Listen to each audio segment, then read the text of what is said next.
Bobby birthday పార్టీకి వాళ్ళ friends అంతా వస్తారు. ఇక వాళ్ళతో బాబీ అలా ఆడుకుంటూ ఉంటాడు. ఇంతలో అభి వచ్చి బాబీ హ్యాపీగా ఉండడం చూసి చాలా సంతోషిస్తాడు. ఇక అది చూసి ఝాన్సీ అయితే ఏం చూస్తున్నావు అభి అని చెప్పి అడుగుతుంది. బాబీ ఎప్పుడు ఇలానే హ్యాపీగా ఉండాలి జాను అని చెప్పి అంటాడు. ఇంతలో బాబీ అభి వాళ్ళ దగ్గరకు వస్తాడు.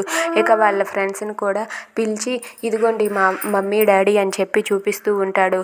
ఇక దాంతో అక్కడ ఉన్న అభి అయితే బాబీ ముందు నువ్వు మీ ఫ్రెండ్స్కి స్నాక్స్ అలాగే డ్రింక్స్ ఇవ్వు అని చెప్పి అంటాడు. ఇక అందరూ కూడా తింటూ మాట్లాడుకుంటూ ఉంటారు. ఇంతలో బాబీ ఫ్రెండ్ ఒక అబ్బాయి అయితే ఇలా అంటూ ఉంటాడు, రే బాబీ నీ బర్త్డే పార్టీకి ఆ ఆంటీ రారా అని చెప్పి అడుగుతూ ఉంటాడు. ఆ మాటలకు అక్కడ ఉన్న ఝాన్సీ అలాగే అభి వాళ్ళిద్దరూ కూడా వింటూ ఉంటారు. ఏ ఆంటీ అని చెప్పి బాబీ అడగగానే ఆ రోజు నువ్వు లోయలో పడిపోతే ఆ ఆంటీ వచ్చి కాపాడింది కదా, ఎప్పుడు నీతోనే ఒక ఆంటీ ఉంటుంది కదా, ఆ ఆంటీ రారా అని చెప్పి అడుగుతూ ఉంటాడు. దాంతో బాబీ అయితే స్వర తనని కాపాడిన సంఘటన అయితే గుర్తు తెచ్చుకొని చాలా బాధపడతాడు. దాంతో బాబీ ఇలా అంటూ ఉంటాడు, తను రాదు, తనని నేను పిలవలేదు అని చెప్పి బాబీ అంటాడు. అది వినగానే అక్కడ ఉన్న వాళ్ళ ఫ్రెండ్ అయితే ఎందుకు పిలవలేదు, ఆ ఆంటీ నీకు క్లోజ్గా ఉంటుంది కదా అని చెప్పి అడుగుతూ ఉంటాడు. నేను తనని పిలవను అని చెప్పి బాబీ అంటాడు. ఇక ఆ మాటలు విని అభి ఝాన్సీ అయితే ఒక్కసారిగా షాక్ అయిపోతారు. ఇక అభి అయితే కంగారు పడుతూ ఉంటాడు.